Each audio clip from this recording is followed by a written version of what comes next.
Bonjour, bonjour, bonjour, que le nom du Seigneur soit béni. Bonjour sur Voici le Machia, bonjour sur Radio Message de Réveil. Bonjour aux frères et sœurs qui nous suivent un peu partout. Voilà, que le nom du Seigneur soit béni pour cet instrument-là qui nous donne justement pour partager sa parole. Nous voulons venir à ses pieds encore, voilà, pour écouter sa sagesse, pour être rempli de sa parole, pour être rempli de son instruction, de sa connaissance. Voilà, et que le Seigneur conduise toutes choses. Voilà, nous voulons prier. Seigneur, merci pour ce temps que tu permets. Merci, Seigneur, pour ton esprit, Père. Tu l'as promis pour nous enseigner toutes choses, pour prendre tout ce qui est en toi et nous le communiquer, Seigneur. Nous soumettons ce temps-là, Père, à toi, Père, au nom de Yahushua. Il t'appartient, il te revient, Seigneur. Père, prends la parole, roi des rois, au nom de Yahushua, Amashia, notre salut, notre rocher, notre roi, Père. Fais-nous du bien, Seigneur. Merci pour ta présence, Adonai, notre roi. Oui, merci pour ta présence. Oh, El Rafa, Seigneur, qui guérit, Père, au nom de Yahushua. Merci, Seigneur, Père, au nom de Yahushua, Seigneur, que toute la gloire te soit rendue. Amen. Alors, nous voulons aujourd'hui, voilà, le titre de notre passage. Voilà, le thème sur lequel nous allons partager aujourd'hui, c'est « Allons à Gadara ». Voilà, allons à Gadara. Allons à Gadara et nous allons prendre notre passage dans Matthieu 8. Alors on va prendre plusieurs passages dans les évangiles synoptiques. Donc les trois évangiles de Matthieu, de Marcos et de Lucas, qui généralement synoptiques parce qu'elles présentent les histoires généralement de la même façon, bien présentent les mêmes histoires. Voilà. Voici pourquoi on les appelle un peu synoptiques. Elles vont dans le même sens. Amen. Et donc Matthieu 8. Matthieu 8, à partir du verset 28. Amen.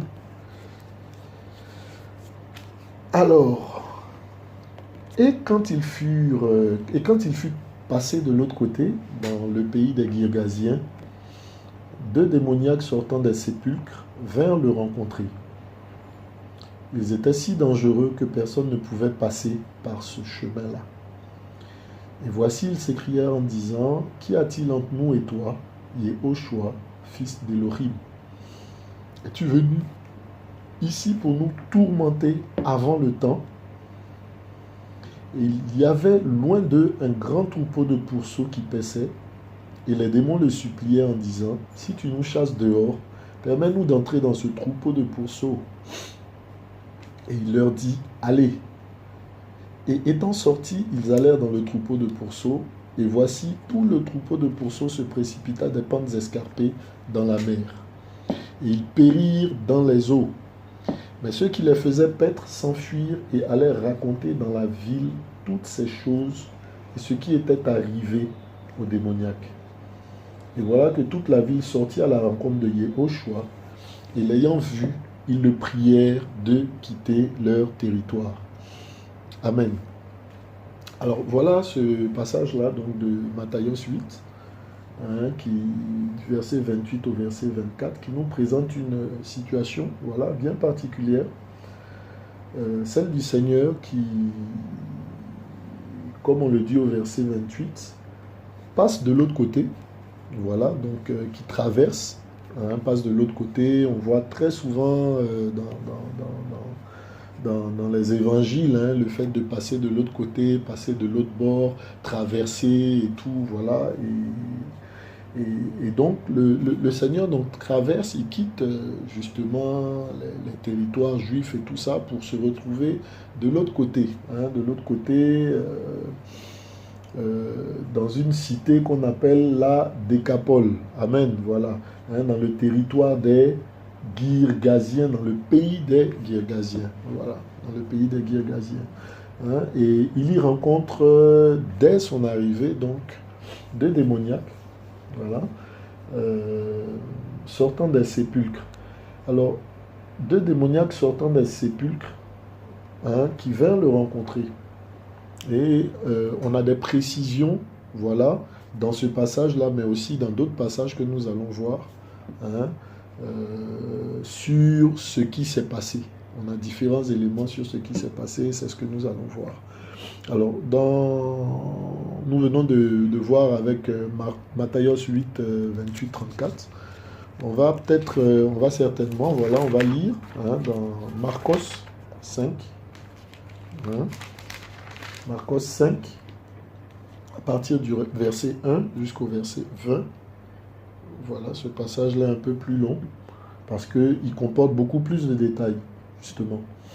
Alors, Marcos 5, 1 à 20. Et ils arrivèrent sur l'autre bord de la mer.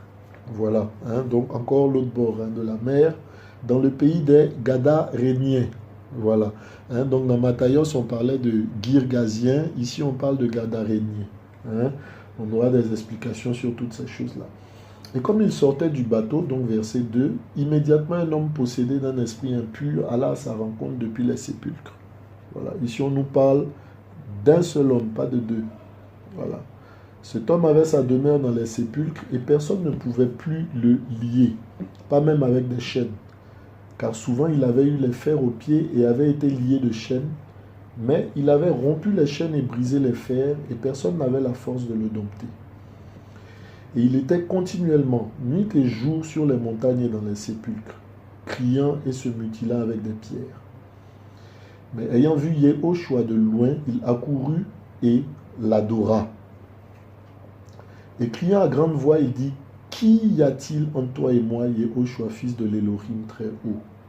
Je te conjure au nom d'Élohim de ne pas me tourmenter. » Car il lui disait, « Sors de cet homme, esprit impur. » Et il lui demanda, « Quel est ton nom? » Et il répondit et dit, « Légion est mon nom, parce que nous sommes beaucoup. » Et il le supplia avec insistance de ne pas les envoyer hors de cette contrée. Or, il y avait là, vers les montagnes, un grand troupeau de pourceaux qui paissaient. Et tous ces démons le suppliaient en disant, « Envoie-nous dans les pourceaux, afin que nous entrions en eux. » Et immédiatement, Yehoshua le leur permit. Et ces esprits impurs étant sortis, entrèrent dans les pourceaux, et le troupeau se précipita des pentes escarpées dans la mer. Il y en avait environ 2000. Et ils se noyèrent dans la mer. Mais ceux qui faisaient paître les pourceaux s'enfuirent et répandirent la nouvelle dans la ville et dans les campagnes. Et ils sortirent pour voir ce qui était arrivé. Et ils arrivent auprès de Yehoshua et ils voient le démoniaque, celui qui avait eu la légion, assis et vêtu, et dans son bon sens. Et ils furent saisis de crainte. Et ceux qui l'avaient vu leur racontèrent ce qui était arrivé au démoniaque et à l'égard des pourceaux. Ils se mirent à le supplier de quitter leur territoire, et comme il montait dans le bateau, celui qui avait été démoniaque le supplia de lui permettre de rester avec lui. Mais Yehoshua ne le lui permit pas. Mais il lui dit, « Va dans ta maison vers les tiens et raconte-leur les grandes choses que le Seigneur a faites pour toi, et comment il a eu pitié de toi. » Et il s'en alla donc et se mit à publier dans la Décapole les grandes choses que Yehoshua avait faites pour lui, et tous furent dans l'étonnement. Voilà. Donc ici, nous avons plusieurs autres informations, d'accord, un peu plus claires sur ce qui s'est passé. Voilà. Et il y a un troisième passage, donc, celui de Lucas, qui est un peu moins long, voilà, que nous allons également prendre le temps de lire. Amen. Voilà. Lucas 6, verset 29.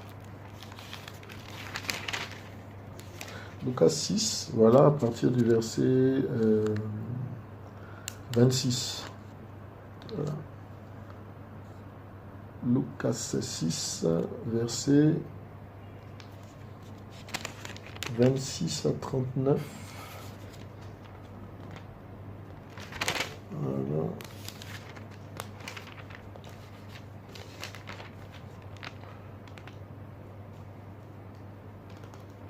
Alors, le temps que je trouve le passage, voilà. Lucas 5.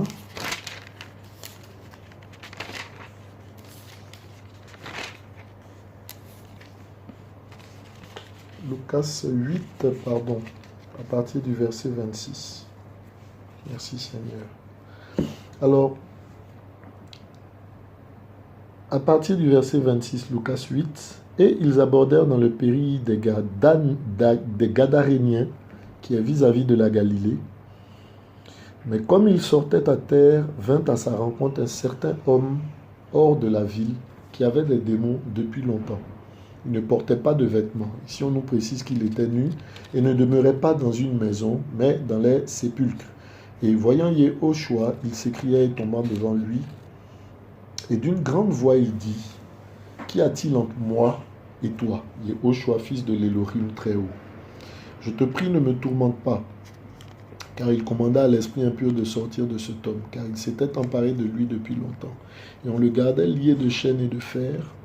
Mais rompant les liens, il était entraîné par le démon dans les déserts. Entraîné par le démon dans les déserts.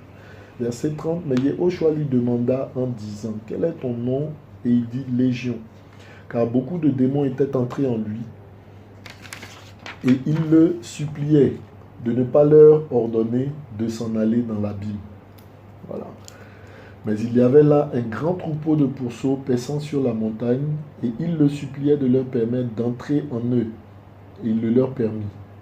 Et les démons étant sortis de cet homme, entrèrent dans les pourceaux, et le troupeau se précipita des pentes escarpées dans le lac et se noya.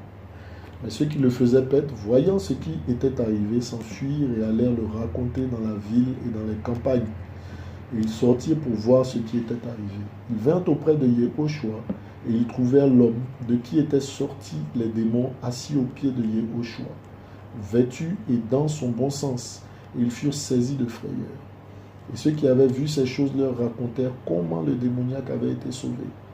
Et toute la multitude de la région environnante des Gadaréniens le supplia de s'en aller de chez eux, parce qu'ils étaient saisis d'une grande crainte.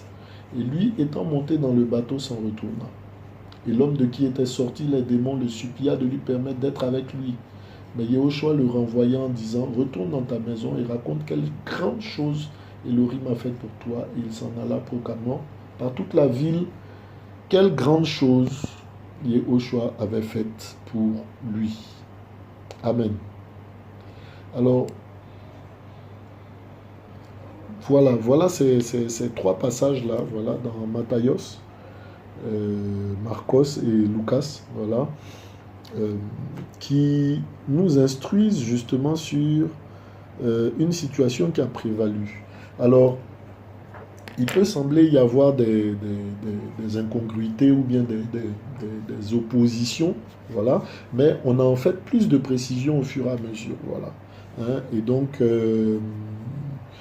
le passage nous précise, enfin les passages nous disent que le Seigneur a traversé, d'accord, traversé la mer, traversé, aller de l'autre bord, voilà, et donc ils ont traversé pour se retrouver dans un territoire qu'on nomme Kirghazien ou qu'on nomme par exemple des Gadaréniens, voilà.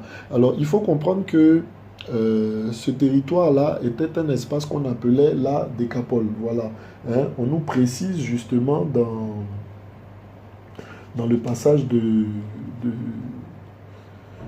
je crois dans le passage de Marcos, hein, que justement tous ceux qui ont constaté que les pourceaux, hein, étaient tombés dans les pentes escarpées et qu'ils étaient morts, voilà, ils ont couru aller dans toute la Décapole justement pour raconter ce qui s'était passé. Voilà. Hein. On le voit par exemple dans le verset verset 20, voilà, merci Seigneur, dans le verset 20 de Marcos 5. Hein, on dit, il s'en alla donc et se mit à publier dans la Décapole, voilà. Hein, et donc, on nous dit que ce démoniaque-là, ce monsieur de Gadara-là, hein, était dans un endroit qu'on appelle la Décapole. Donc, par endroit, donc dans Matthios, on parle de Girgazien, voilà, hein, et dans Marcos et Lucas, on parle de Gadarénien, voilà. Alors, il faut comprendre donc que c'était une Décapole. Et donc, une Décapole, c'est un conglomérat, je ne sais pas quel terme expliquer, enfin voilà, un conglomérat, un assemblage de 10 villes différentes. Voilà. Hein, par exemple, on parle de certaines grandes villes, hein, par exemple aux États-Unis, disant qu'elles sont des mégapoles. Voilà. Donc plusieurs villes ensemble qui forment une seule grande ville. Voilà. Et c'était le cas ici de cette ville-là. Donc on aurait pu, c'était une mégapole, voilà, du temps de Yehoshua. Voilà. Donc cette décapole-là était constituée d'une dizaine de villes. Voilà, comme le nom l'indique, déca pour 10, et puis pôle pour police pour ville. Voilà. Donc la décapole était constituée d'une dizaine de villes, parmi lesquelles il y avait Gadara, voilà, et il y avait Girgaz, hein, mais qui est appelé d'un autre nom. Hein. Euh, alors, les historiens nous enseignent que la décapole, hein, comme vous le verrez sur les images, était composée de 10 villes, donc Damas, Hippos, Philadelphie, Rafana, Chitopolis, Gadara, Dion, Pella, Geraza. Geraza, Girgaz aussi, voilà. Hein, et Kanata. Donc ces deux villes-là faisaient partie de cet ensemble de 10 villes qu'on appelait la décapole. Voilà. Et donc, c'est en cet endroit-là que le Seigneur ayant traversé, on voit également, voilà, ce lac-là, la mer, justement, voilà, qui est traversé pour atteindre justement Gadara. Hein.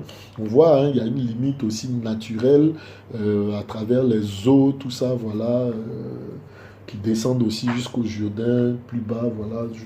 Et donc, c'est une sorte de frontière naturelle. Amen. Et donc, on voit un Damas avec la Jordanie, voilà, et toutes ces choses-là, voilà. Donc, la décapole, donc, est cet endroit-là où vers lequel le Seigneur est allé. Hein? Et il est allé, chose particulière, tout comme à Samarie, il est allé pour rencontrer à la vérité une seule personne. Voici pourquoi nous disons alors à Gadara. Hein? À Samarie, voilà, le Seigneur, ici encore, hein, quand on lit le passage, on n'a vraiment pas l'impression qu'il était, on a comme l'impression que le Seigneur était tout seul, qu'il n'y avait pas les disciples avec lui et toutes ces choses-là, voilà, parce qu'on n'en parle même pas.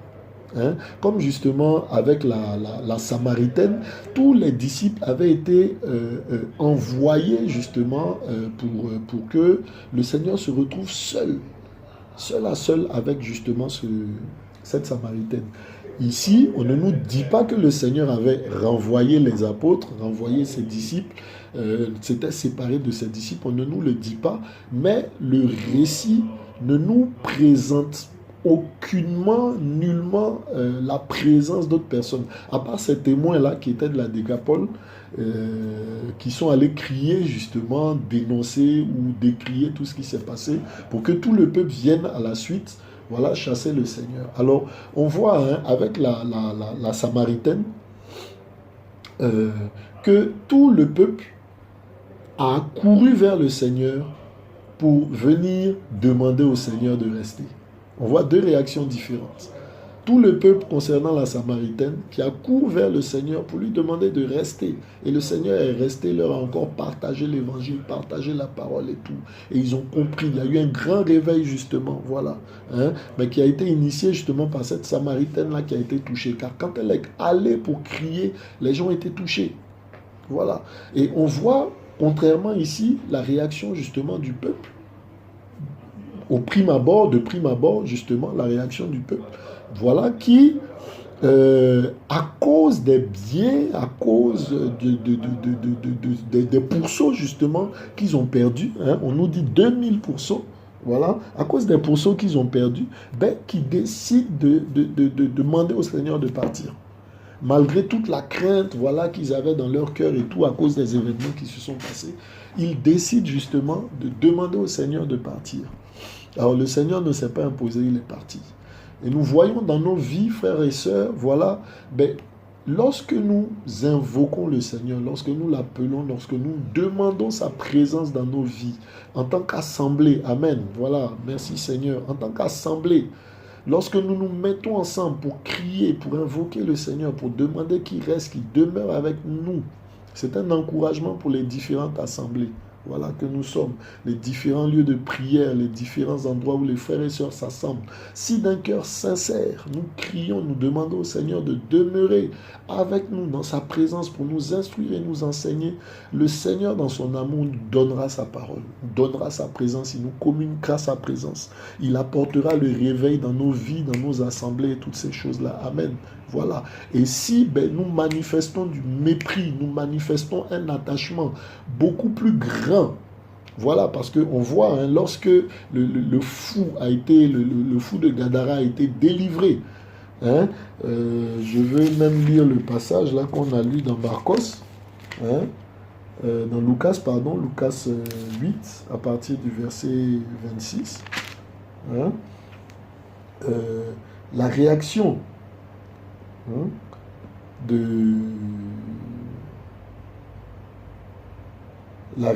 non, c'est pas plutôt dans Marcos, dans Lucas, c'est, je crois, dans Marcos. Hein, il y a plusieurs... voilà. Hein, Marcos 5, verset 16. On dit, et ceux qui l'avaient vu leur racontèrent ce qui était arrivé aux démoniaques et à l'égard des pourceaux. Voilà. Donc, les choses étaient arrivées donc aux démoniaques et aux pourceaux. Alors, au lieu de retenir ce qui était arrivé aux démoniaques qui avaient été délivrés, libérés, ils se sont plutôt attachés à ce qui était arrivé aux pourceaux. Voilà les deux aspects qu'ils présentent, et le démoniaque et le pourceau. Ils ont fait la balance entre les deux. Alors, qu'est-ce qu'on perd? On a perdu 2000 pourceaux. Voilà. Qu'est-ce qui s'est passé? Oui, le démoniaque a été libéré, mais on a perdu 2000 pourceaux. Voilà. Hein? Et sur les 2000 pourceaux, bon, ben voilà, ça a été dans leur cœur une situation de perte. Amen. Voilà, il y a des assemblées là aussi, ces assemblées là justement, qui ne regardent pas justement au salut, mais qui regardent plutôt au bien, qui regardent plutôt à ce qu'elles peuvent gagner ou conserver de ce monde. Voilà. Hein? Alors que dans la parole, le Seigneur dit qu'il y a une très grande joie au ciel pour une seule âme qui se convertit, qui vient au salut. Une seule âme. Ces gens-là, justement, de la Décapole, étaient plutôt attachés aux biens matériels. Ils étaient plutôt attachés à la richesse. Ils étaient plutôt attachés aux choses de ce monde. Bien-aimés frères et sœurs, de quel côté êtes-vous? Êtes-vous du côté de ceux-là, justement, qui se réjouissent du salut, au point de demander au Seigneur de demeurer avec eux? Ou êtes-vous de ceux-là, justement, qui s'attachent plutôt aux biens, chassant le Seigneur à cause de ces biens-là? Voilà, parce que les gens de la Décapole ont renié le Seigneur, ont repoussé le Seigneur, alors qu'ils ont vu le bien que le Seigneur pouvait faire. Hein, je lui rappelle, Marcos 16, Marcos 5, verset 16, dit qu'ils ont raconté ce qui était arrivé au démoniaque, donc le salut que le démoniaque avait reçu. Et ils ont raconté également ce qui était arrivé aux 2000 pourceaux. Il y a une balance qui a été établie. Est-ce que le salut, justement, équivalait à 2000 pourceaux? Est-ce que le salut équivalait à la perte de 2000 pourceaux? Le salut d'une seule âme équivalait à la perte de 2000 pourceaux? Non, à leurs yeux. Voilà. Hein? Et il y a ces deux types de personnes-là, voilà, dans les nations, dans nos assemblées. Ceux qui sont après l'argent, après les biens. Hein? Contrairement à ceux-là qui soupirent après le Seigneur, qui lui demandent de rester. Voilà, donc nous voulons regarder aussi à la vie, à comment, à ce qui s'est passé. Voilà. Hein? Déjà décrire aussi le fou de Gadara, hein? Décrire les différents aspects qu'il avait, et puis voir en quoi également ces choses-là nous concernent. Amen. Voilà, parce que nous sommes concernés. Voilà, on peut se dire, oui, c'était un fou, et donc ça ne nous concerne pas. Voilà, mais le Seigneur a bien des façons de décrire la folie dans la parole. Hein? Il y a Paul qui dit que, par exemple, la prédication de l'évangile est une folie pour ceux qui périssent. Voilà, la prédication de l'évangile est une folie pour ceux qui périssent. Donc ceux qui aiment le Seigneur, qui craignent le Seigneur, peuvent paraître fous aux yeux de ceux-là qui ne le craignent pas. Donc c'est une folie. Il y a folie et folie. Donc c'est une folie. Ok? La prédication de l'évangile, la prédication de la croix, du message de la croix, voilà, et on le voit, il y en a qui n'admettent pas que le Seigneur se soit offert à la croix pour eux il y a 2000 ans. Il y en a même qui disent que ce n'est pas le Seigneur, qu'il a été changé, que ce n'est pas Yehoshua. Voilà. Hein? Parce qu'ils n'admettent pas que quelqu'un puisse mourir et ressusciter 3 jours après. Oui, mais nous croyons. Ils n'admettent pas non plus que quelqu'un puisse nous aimer à ce point-là, au point de donner sa vie pour nous, pour le salut des nations. Donc, la prédication de toutes ces choses-là est une folie. Voilà. Il y en a aujourd'hui à qui, par exemple, quand on partage le message sur la dîme, le message sur la gratuité de l'évangile, estiment que nous sommes fous. Voilà. Donc, la prédication de l'évangile, de la croix, du salut véritable, est une folie pour ceux qui périssent. Parce qu'ils trouvent cela inadmissible. Ils trouvent que nous manquons de raison quand nous partageons l'évangile, quand nous partageons la foi. Voilà, ceux-là qui se privent de soirées, qui se privent de plaisir, qui se privent de ci ou de ça, qui sont différents des gens du monde, paraissent fous aux yeux du monde. Donc il y a folie et folie. Et quand on prend par exemple aussi le Proverbe 1, voilà, Proverbe 1, on va le lire, hein, Proverbe 1, Mishlei 1, Amen. Alors, que dit Mishlei 1 par exemple?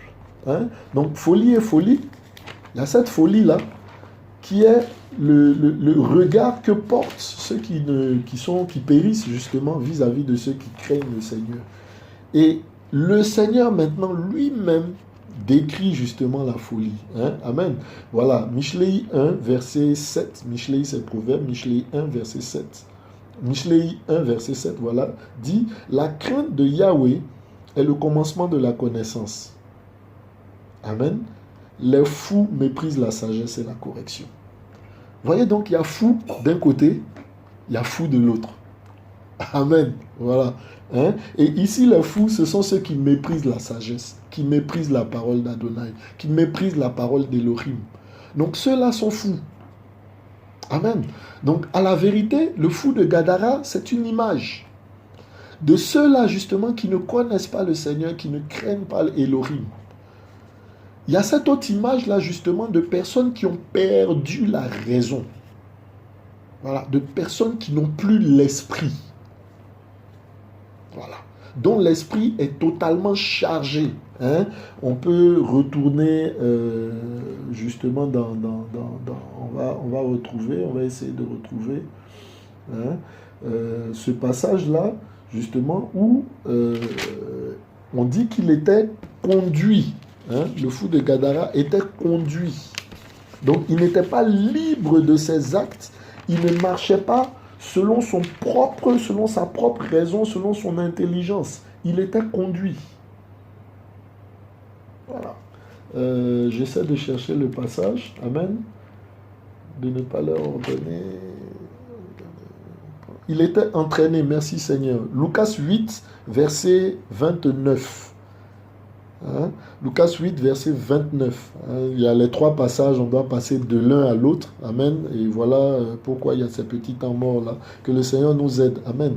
Donc dans Lucas 8, par exemple, verset 29, hein, on dit car il commanda à l'esprit impur de sortir de cet homme. C'est le Seigneur, car il s'était emparé de lui depuis longtemps. Emparé. Donc l'esprit impur là, justement, s'était emparé de cette personne-là, donc avait pris autorité, s'était saisi. Cette personne-là, donc, était son esclave. Voilà, était sous son emprise. S'emparer, c'est saisir quelque chose dont on dispose d'autorité. C'est ça, s'emparer. Il ne s'agit pas d'un accord tacite, tout ça. Non, non, non. Il s'agit d'autorité avec laquelle on saisit quelque chose et d'autorité avec laquelle on use de cette chose-là, ne permettant nullement justement à cette personne-là ou à cette chose-là d'avoir son choix ou son avis. Hein? Par exemple, quand on parle de ceux qui font des coups d'État dans les nations, généralement en Afrique, on dit que la junte s'est emparée du pouvoir. La jeune s'est emparée du pouvoir. Voilà. Donc d'autorité avec la force. Elle a saisi le pouvoir. Voilà. Et c'est le même terme qui est utilisé ici justement pour l'esprit impur vis-à-vis du fou. Car il s'était emparé de lui depuis longtemps. Et on le gardait lié de chaînes et de fer. Mais rompant les liens, il était entraîné. Amen. Donc voilà, il n'avait pas de choix. Il était entraîné, ce fou-là. Il était entraîné par le démon. D'accord? Dans les déserts. Il était entraîné par le démon dans les déserts. Et nous voyons, les déserts, c'est des endroits secs, c'est des endroits arides, c'est des endroits où rien ne pousse, où il n'y a pas de production, où il n'y a pas de vie, c'est des endroits stériles, c'est les œuvres vaines. Voilà. Et Yeshaya 55 nous dit, pourquoi vous investissez dans des citernes percées. On va le lire. Voilà, on va le lire rapidement. Yeshaya 55. Voilà, merci Seigneur. Vous tous qui avez soif, venez aux eaux. Même vous qui n'avez pas d'argent, venez acheter et manger, venez acheter du vin et du lait sans argent, sans rien payer. Amen. Gratuité de l'évangile, qui est une folie pour ceux qui périssent. Venez acheter sans argent. Déjà, justement, dans l'ancienne alliance, le Seigneur en parlait. Merci Seigneur. Pourquoi pesez-vous de l'argent pour ce qui ne nourrit pas? Pourquoi travaillez-vous pour ce qui ne rassasie pas? Amen. Écoutez-moi et vous mangerez ce qui est bon. Inclinez l'oreille. Amen. Voilà. Et donc, le Seigneur parle ici de choses qui ne produisent pas, qui ne portent pas de fruits. Voilà. Qui ne font pas avancer. Amen. Voilà. Ces choses-là, c'est justement ces déserts-là. Ces déserts-là dont on parle. Amen. Voilà. Vers lesquels il était conduit, ce fou de Gadara là.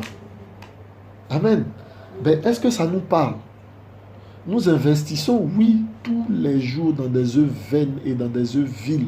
Lorsque nous nous levons avec notre salaire à la fin du mois pour nous asseoir au maquis et au bar, pour nous asseoir dans des pubs, dans des boîtes de nuit, pour brûler tout ce que nous avons comme argent et se retrouver à se gratter la tête, à regretter dès le lendemain matin. Mais pourquoi est-ce que j'ai dépensé dans ci? Pourquoi est-ce que j'ai dépensé dans ça? Mais quand il s'est agi de résister, de refuser d'aller justement dans ces endroits-là, non, on n'avait aucune capacité. Aucune. Impossible de résister humainement. Amen. Est-ce que vous vous rendez compte là qu'on n'est pas différent à courir dans les bars avec son argent durement gagné après un mois de travail, de dur labeur, à aller le claquer, prétextant qu'on veut se détendre ou se défouler ou s'amuser ou profiter de son argent, de ce qu'on a gagné. Voilà. C'est la même chose que cette folie-là qui conduit dans le désert, parce que ces œuvres-là n'apportent rien à la vérité. Elles n'apportent pas le salut. Ce sont des œuvres vaines. Ce sont des œuvres inutiles. Ce sont des choses qui ne portent pas de fruits. Donc, c'est ces déserts-là qui sont décrits ici, justement dans Marcos, dans Lucas 8. Et on dit qu'il était entraîné. Voilà, entraîné. On voit des personnes, des hommes qui ne peuvent pas résister devant une femme. Ou des femmes qui ne peuvent pas dire non à un homme. Entraînés dans les déserts, dans des relations qui ne vont pas durer plus qu'une nuit, ou plus qu'une semaine, ou plus que 2 jours. Mais déjà une relation hors mariage, c'est une œuvre vaine, c'est une œuvre de péché. Voilà. Et les nations, les jeunes aujourd'hui, dès 13-14 ans, dans leur esprit, il faut avoir un copain ou une copine. Ce sont des œuvres vaines. Et la jeunesse est entraînée dans ces choses-là. Voilà. Aujourd'hui, les personnes âgées, voilà, un homme qui travaille estime qu'en plus de sa femme qu'il a épousée, il doit avoir une maîtresse, plus une copine, tout ça, on le voit beaucoup en Afrique. Voilà. Une maîtresse ou une copine et toutes ces choses-là. Il est entraîné. Entraîné, justement. entraîné par ces esprits-là, justement, qui l'amènent, ces esprits de séduction, ces esprits de libertinage, ces esprits d'impudicité, toutes ces choses-là, justement, qui le conduisent, qui l'entraînent à faire des choses qu'il se retrouve à regretter très souvent dès le lendemain. Dès le lendemain, ou souvent même sur le champ. Des choses qu'il regrette, mais dont il ne peut se séparer par ses propres forces, dont il ne peut s'empêcher, qu'il ne peut s'empêcher de commettre par lui-même. Il sait que ces choses-là sont mauvaises, mais il ne peut pas s'empêcher de le faire. Voyez l'image de celui qui fume.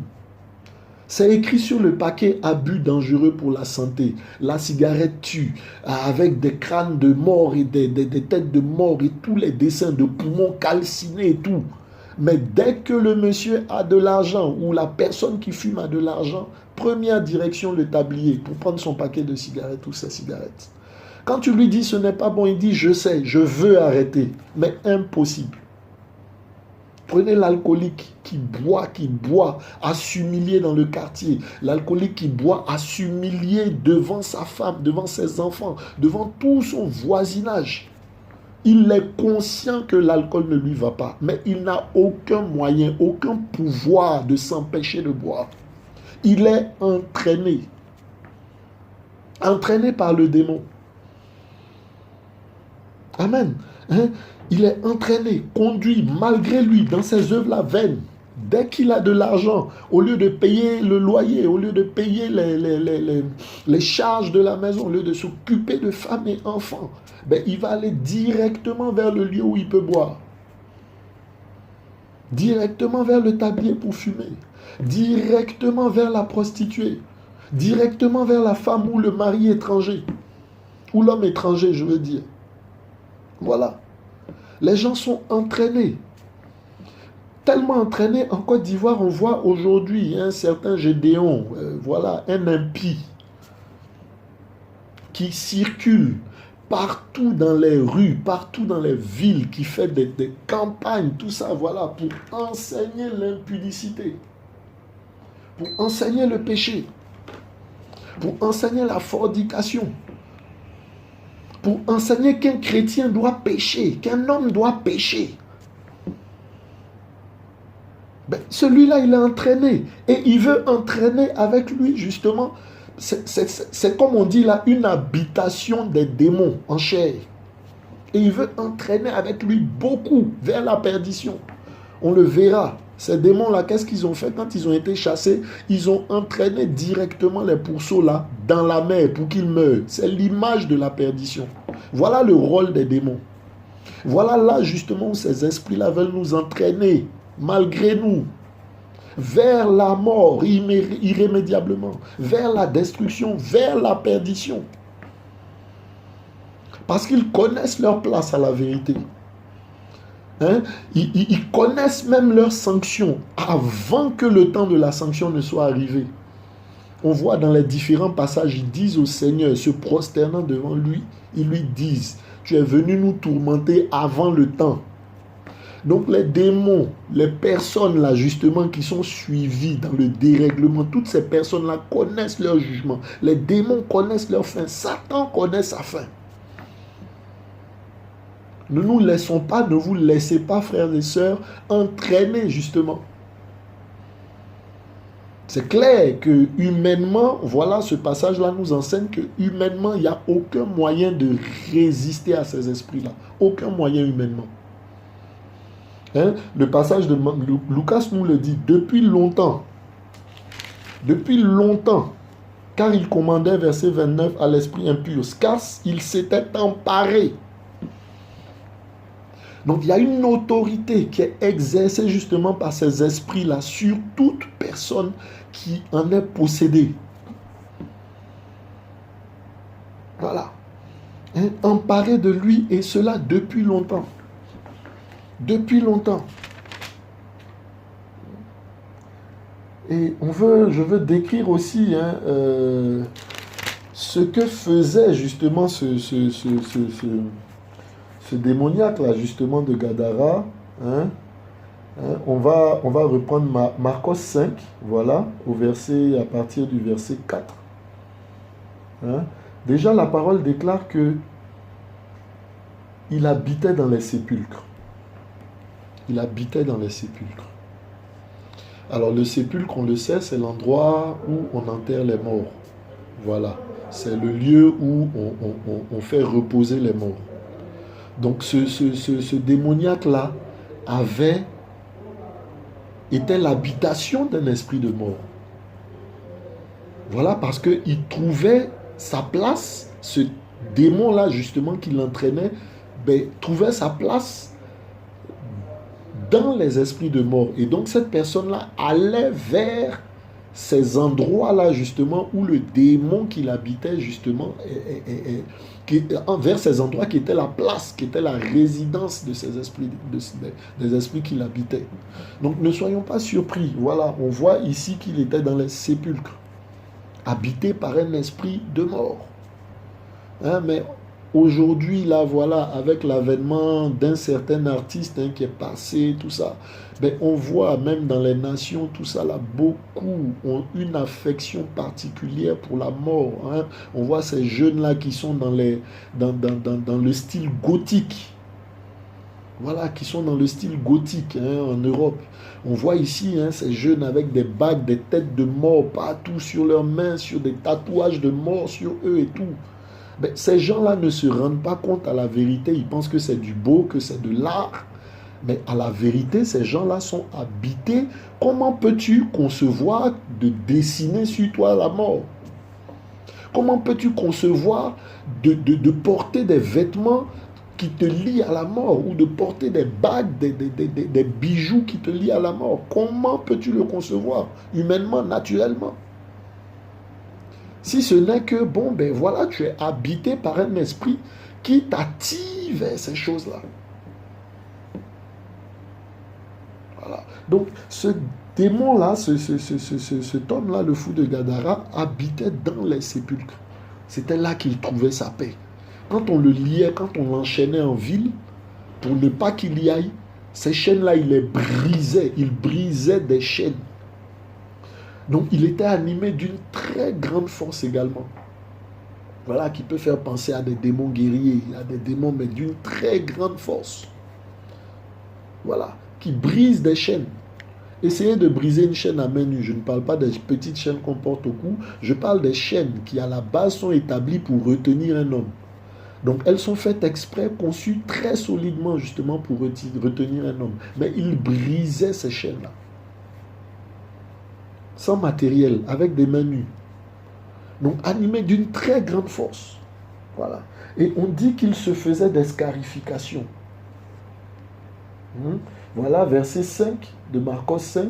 Il était continuellement nuit et jour sur les montagnes, dans les sépulcres, criant et se mutilant avec des pierres. Il se déchirait la peau, il se grattait la peau. Voilà.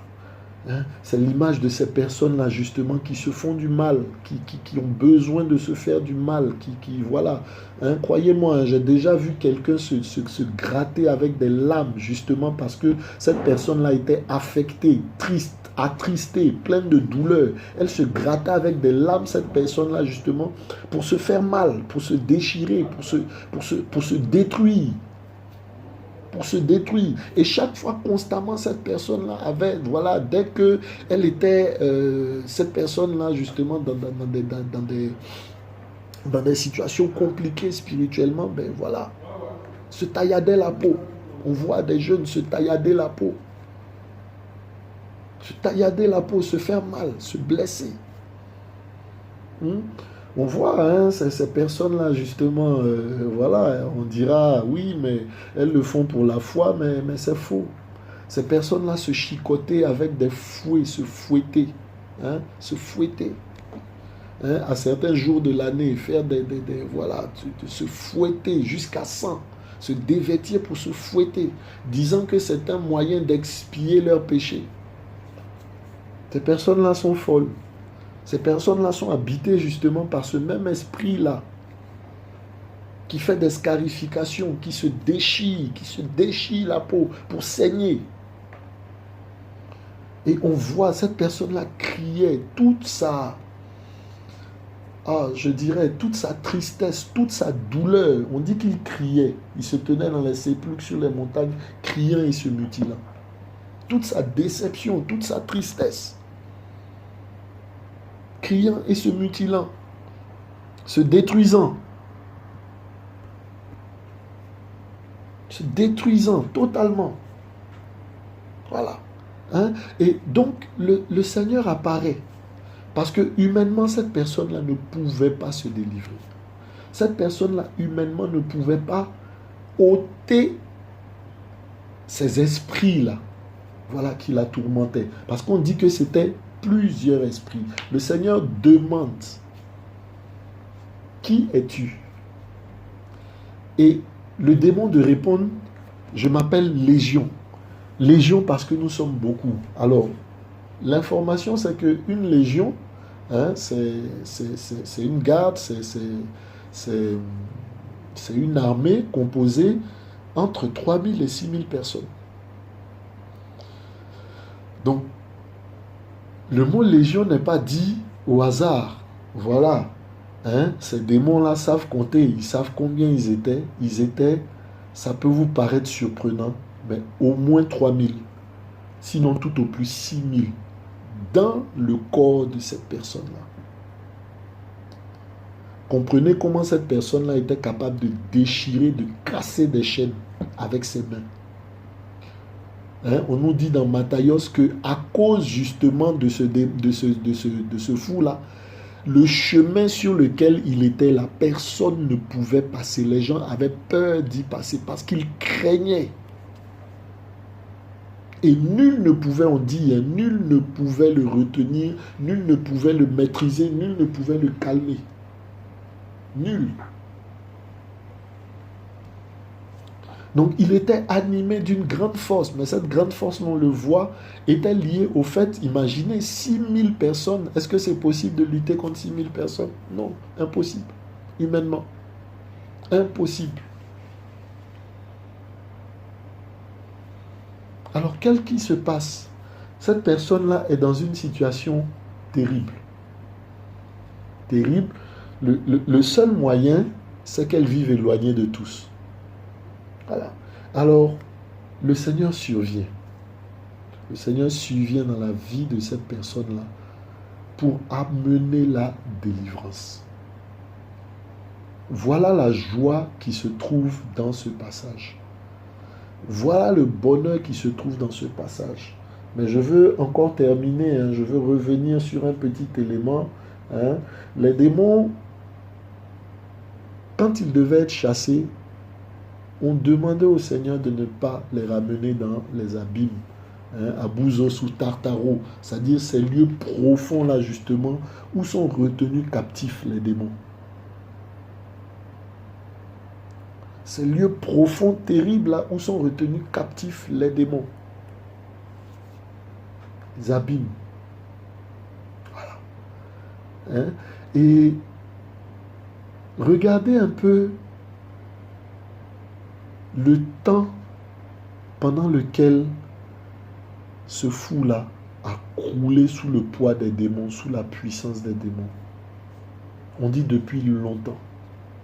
On dit aussi que personne, tout le village, toute la Décapole, personne ne pouvait le calmer, personne ne pouvait le bloquer, personne ne pouvait l'empêcher de faire ce qu'il voulait faire. Personne. Toute une ville ne pouvait lutter contre ce fou-là. Amen. Et on dit qu'il se tenait comme à l'entrée de la ville. Il se tenait comme à l'entrée de la ville. Merci Seigneur. De sorte que dès que le Seigneur est arrivé, on ne dit pas que le Seigneur allait le chercher. C'est lui qui est venu rencontrer le Seigneur. Le Seigneur en fait se déplaçait ce jour-là dans la Décapole pour manifester son autorité et sa puissance sur toute chose. Amen. Ce fou-là en fait était celui qui gardait la Décapole. Ce fou-là était en fait celui qui avait autorité pleine sur la Décapole. Personne ne pouvait passer là où il était. Il exerçait pleinement, avec les démons qui étaient en lui, les démons là exerçaient pleinement leur autorité sur la décapole. Quand on lit, on comprend que toute la décapole savait l'existence, connaissait l'existence de ce fou-là. Il était terrible. Terrible. Ce fou-là, en fait, était une armée qui gardait la décapole. Voilà. Et beaucoup de personnes comme ça, là, dans les villes que l'on rencontre matin, midi, soir, sont habitées par des esprits, sont des habitations de démons en chair. Beaucoup de personnes. Mais le Seigneur vient aujourd'hui là pour confronter ces esprits-là. Le Seigneur vient aujourd'hui déclarer qu'il a tout pouvoir dans les cieux et sur la terre. Voici pourquoi dès qu'il survient, le démon lui-même court, légion lui-même court et vient se prosterner devant le roi des rois. Personne ne l'a instruit, personne ne l'a commandé, personne ne lui a dit ces choses-là, mais on dit que automatiquement il est venu se prosterner. Il adora, proskunéo, pour se prosterner, adorer. On dit qu'il adora le Seigneur. Alors, ce n'est pas adorer dans le sens faire des éloges au Seigneur, dans le sens de craindre le Seigneur, craindre le Seigneur avec, avec amour. Pas adorer dans le sens de ceux qui sont convertis, mais adorer dans le sens de avoir une pleine crainte à la vérité, frères et sœurs. Toi qui m'entends aujourd'hui, mon frère, ma soeur, s'il y a un nom que les démons craignent, c'est le nom de Yehoshua HaMashiach. Il y a un nom devant lequel tout genou fléchit, c'est le nom de Yehoshua HaMashiach. S'il y a un nom à qui tout pouvoir a été donné, c'est le nom de Yehoshua HaMashiach. Il n'y en a aucun autre. Un seul nom nous a été donné, par lequel nous pouvons être sauvés justement, du fait d'être entraînés de force, du fait d'être emparés par ces démons-là, par ces esprits malins. Un seul nom. Toi qui veux être délivré de la pornographie, toi qui veux être délivré de la drogue, de l'alcool, un seul nom, Yehoshua HaMashiach.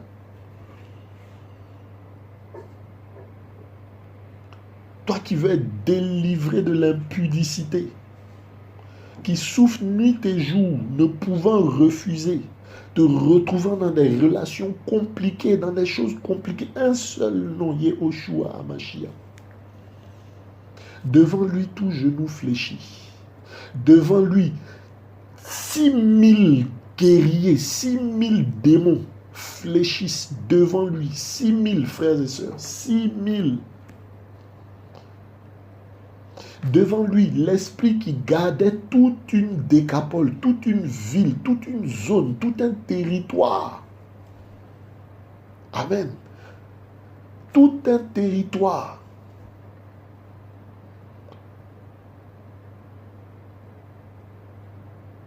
Cet esprit-là fléchit genoux et le supplie. Supplie le Seigneur. Amen. Est-ce que tu sais seulement qui habite en toi, mon frère, ma soeur? Toi qui as reçu Yehoshua. Est-ce que tu sais seulement qui habite en toi? Est-ce que tu sais que tu as reçu en son nom le pouvoir, la capacité de chasser les démons? Tu as reçu le pouvoir, la capacité de marcher sur les serpents et les scorpions. Est-ce que tu sais que tu as reçu en son nom le pouvoir d'écraser la puissance de l'ennemi à cause de son nom? Je ne dis pas à cause de toi, parce que toi tu ne peux pas. Tu es ce fou-là, tu étais ce fou-là, qui ne pouvait s'empêcher de pécher. Mais à cause du nom de Yehoshua, tu as été restauré, rétabli. Et tu portes ce nom-là, le nom au-dessus de tout nom, qui fait que devant ce nom-là, tout genou fléchit. Dans les cieux, sur la terre. Il est tant bien aimé que tu regardes au Seigneur comme celui qu'il est, celui qui est assis sur le trône et qui règne en majesté, avec pleine autorité sur toute la création. Celui devant qui tout genou fléchit. Imaginez, frères et sœurs, 6000 démons prosternés devant le roi des rois, craignant son nom, tout tremblant devant sa majesté et son autorité, devant sa puissance et sa gloire. Celui qui terrorisait la Décapole a fléchi genou devant le roi des rois. Celui que toute la Décapole craignait a fléchi genou devant le roi des rois. Celui qui gardait la Décapole, celui à qui la Décapole avait été confiée, qui exerçait l'autorité sur la Décapole, a fléchi genou devant le roi des rois. Dès qu'il l'a vu, il a couru de lui-même pour venir se prosterner. Voilà le roi. Voilà le roi. Voilà Adonai, notre créateur, notre roi, notre sauveur. Ce fou-là qui était utilisé par l'ennemi, détruit par l'ennemi. Ce fou-là qui était asservi, rendu esclave. Ce fou-là, le Seigneur l'a libéré. Ça n'a pas été un combat de 2 jours, de 3 jours, de 15 jours, de 10 jours. Non, le Seigneur l'a libéré sur le champ. Simplement en commandant, simplement en ordonnant.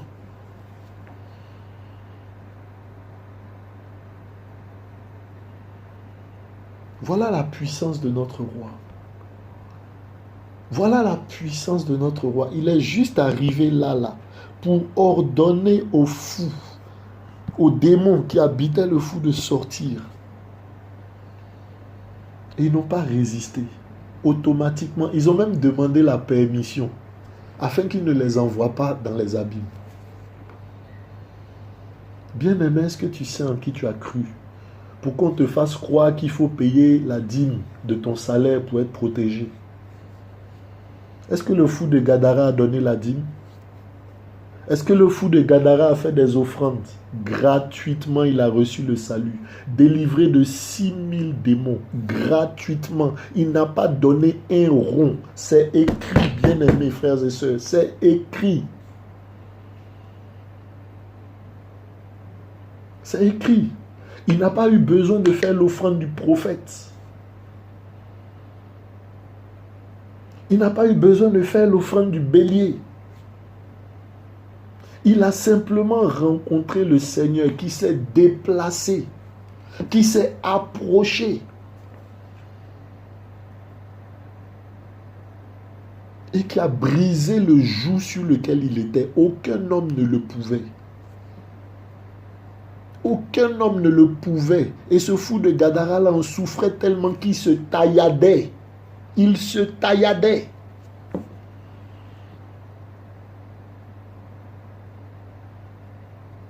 Il n'a pas donné un rond. Il n'a pas donné un seul rond. Il n'a pas payé la dîme. On entend aujourd'hui, oui, si tu payes ta dîme, tu seras protégé des démons, de ceci, de cela. C'est faux, archi faux. Aucun. Lisez tous les évangiles. Lisez Matthieu, Matthias, Marcos, Lucas, Yohanan. Il n'y en a pas un seul qui ait donné de l'argent. Des morts ont été ressuscités. Lazarus, El-Hazar en fait. Combien a-t-il donné? Rien du tout. Le fou de Gadara, entre 3000 et 6000 démons qui opéraient dans sa vie. Pas un rond. Frères et sœurs, mettons notre foi, notre espérance en Yehoshua, le roi des rois. Celui qui a vaincu la mort. Celui qui, avant même de vaincre la mort à la croix, nous a montré toute sa puissance et sa gloire, guérissant les malades, délivrant ceux-là qui étaient enchaînés, liés dans le péché également. Prenons cette femme adultère là. Va et ne pêche plus. Le Seigneur opère à plusieurs niveaux, frères et sœurs. Va et ne pêche plus. La parole déclare que par la suite, c'est elle qui est venue briser ce Valzalbat là. Ce parfum pur, un art pur, d'un très grand prix.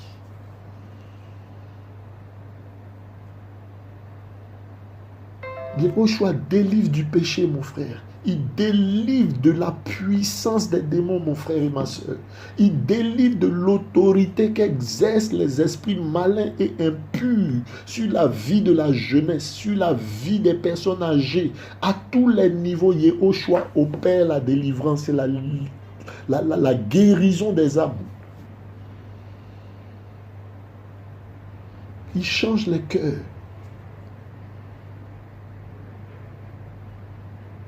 Je viens inviter ceux-là qui ne le connaissent pas et qui subissent encore le poids du péché, qui subissent encore le poids de l'iniquité, qui soupirent après le salut et la délivrance, qui ne savent comment se sortir de ces choses viles et impures dans lesquelles ils sont.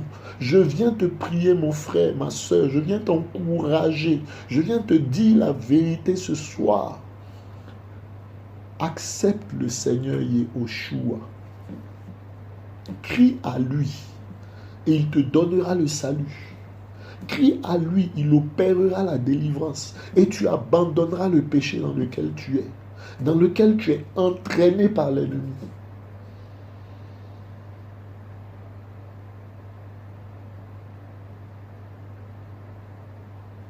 Bien-aimé, je ne viens pas te parler de liens ancestraux ou de toutes ces choses-là, voilà.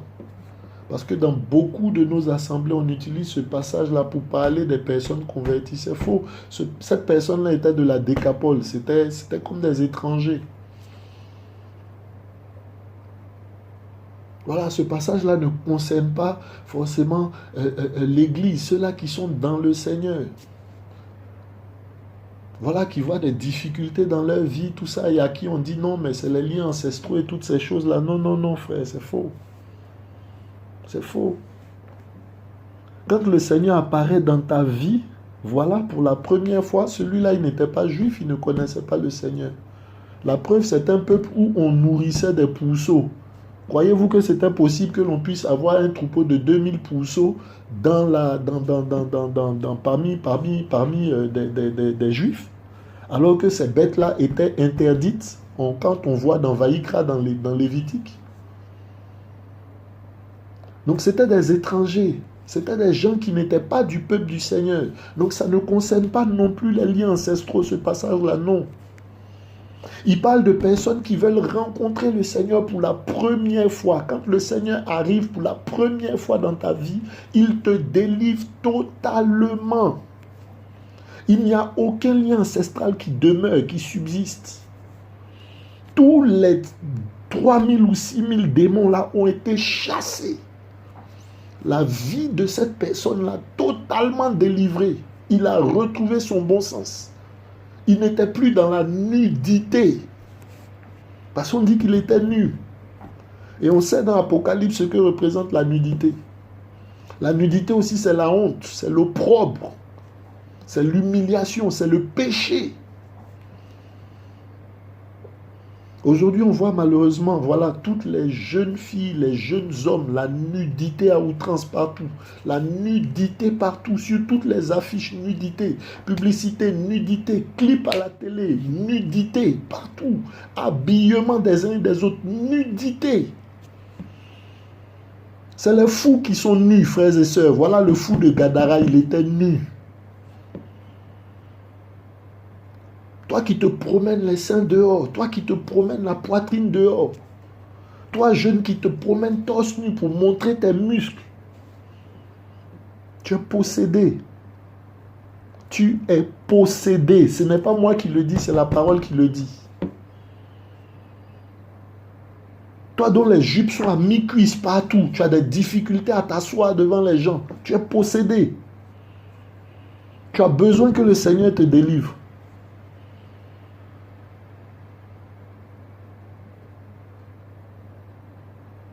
Toi dont les vêtements là montrent toutes tes formes, tu es possédé.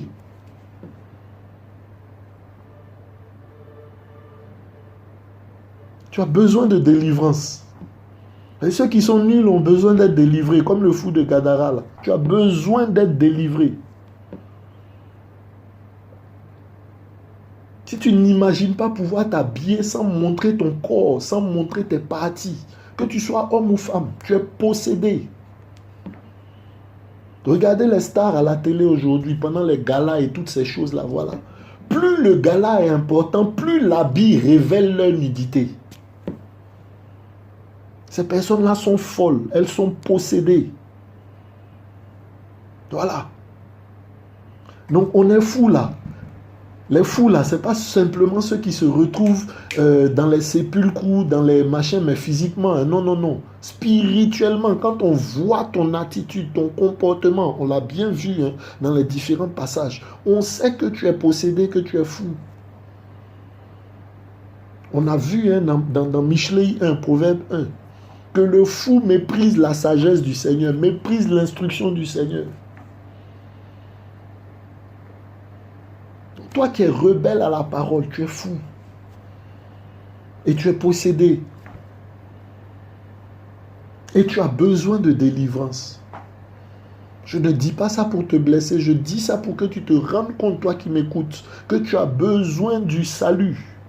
Voici l'œuvre que le Seigneur est venu accomplir, le salut, la délivrance. Libérer les uns et les autres de ces esprits-là qui les oppressent, qui les oppriment.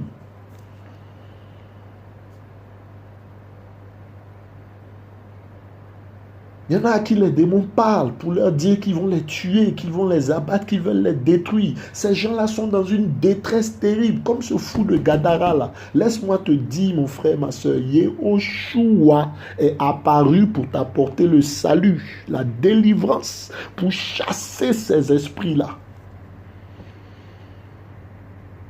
Lève les mains vers lui, mon frère, ma soeur. Lève les mains vers lui. Crie à son secours.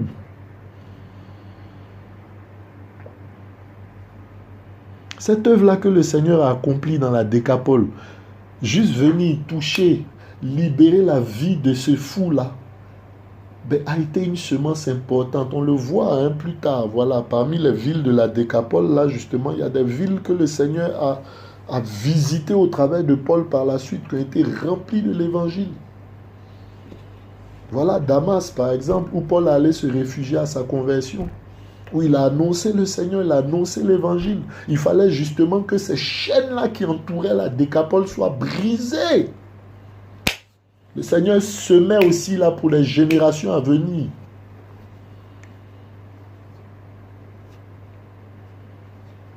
Voilà.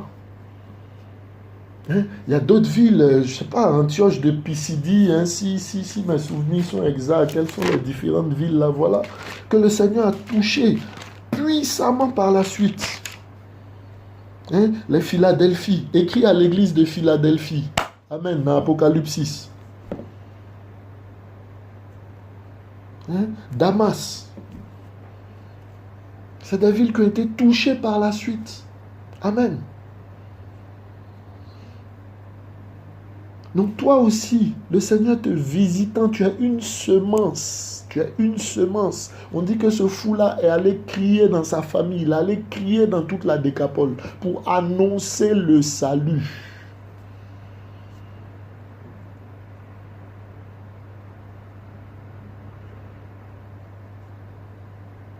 Bien-aimés frères et sœurs, nous avons besoin de notre Seigneur. Bien-aimés frères et sœurs, le Seigneur vient à Gadara pour te sauver. Le Seigneur vient à Gadara pour affronter toute la puissance de l'ennemi et la vaincre. Elle ploie devant sa royauté, devant son règne, devant sa gloire. Le Seigneur vient à Gadara pour briser la puissance et le joug par lequel l'ennemi te maintenait captif.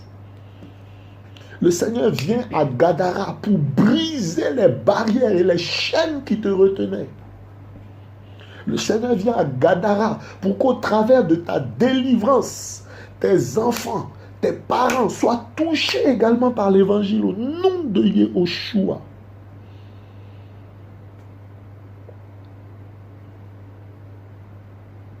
Père, nous te bénissons pour l'œuvre que tu as accomplie. Nous prions, Seigneur, véritablement que tu touches les cœurs, que tu saisisses, que tu opères la délivrance dans les vies, Père. Parce que tu es réel, Seigneur Père. Tu es réel, Seigneur Père. Ta puissance, ton règne et ton autorité, Seigneur, n'ont pas de limite. Tout genou fléchit devant toi, Père. Que ce soir encore, Seigneur, ta parole soit entendue, Seigneur, au plus profond des cœurs, Seigneur Père. Et que tout ce qui retenait encore captif le péché, Seigneur, l'iniquité, toutes ces choses-là, Seigneur Père, soient brisées maintenant dans le nom de Yehoshua.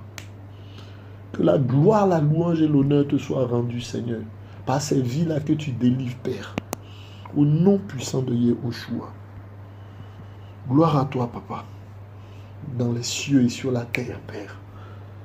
Gloire à toi qui reviens, Seigneur, au nom de Yehoshua. Amen. Bien-aimés, à bientôt et que le Seigneur nous garde, qu'il opère encore ses signes, ses prodiges dans nos vies, au nom de Yehoshua. Amen.